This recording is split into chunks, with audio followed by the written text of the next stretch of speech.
Habari za jioni ndugu zangu wapambanaji. Nimepokea komenti moja hapa, ninaomba tuungane wote kwa pamoja tuweze kushare idea.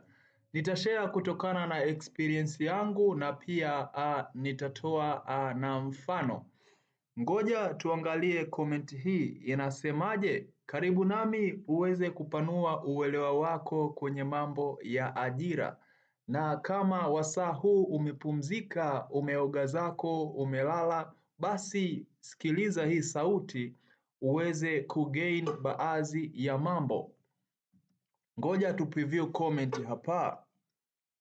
Yes, anaitwa Ali Abdallah, mwanafamilia kabisa huyu. Anasema, hivi kwa nini polisi wakimaliza mafunzo tu hapo hapo zinatoka posti za kwenda kazini, hamna hata mapumziko?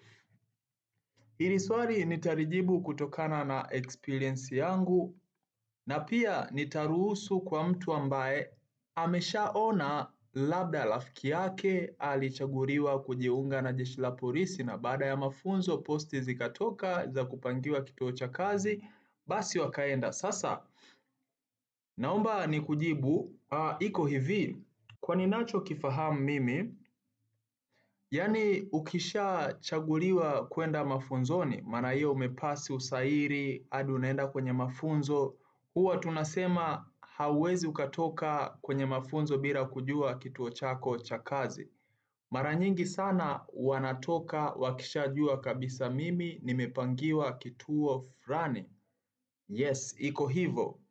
Sasa kuhusiana na mapumziko, kikweli I'm not sure, lakini ni lazima unapangiwa tarehe au siku fulani uripoti. Labda kabla ya tarehe fulani uripoti. Na ukisha ripoti nadhani kwamba huwa kuna muda unapewa.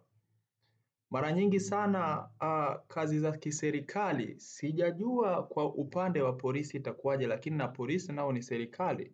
Kazi za serikali zote, karibu zote, tena ni zote. Ukishachaguliwa kwenda katika kitengo fulani, ukienda unaenda kuripoti kwamba ni mimi ndiwe nimepangiwa hapa kwenye kituo fulani. Ukisha ripoti unarudi nyumbani, na lengo la kurudi nyumbani ni wanakuambia usubiri mpaka mshahara wako wa kwanza uingie. Ukishauona mshahara, basi unaruhusiwa kwenda kazini.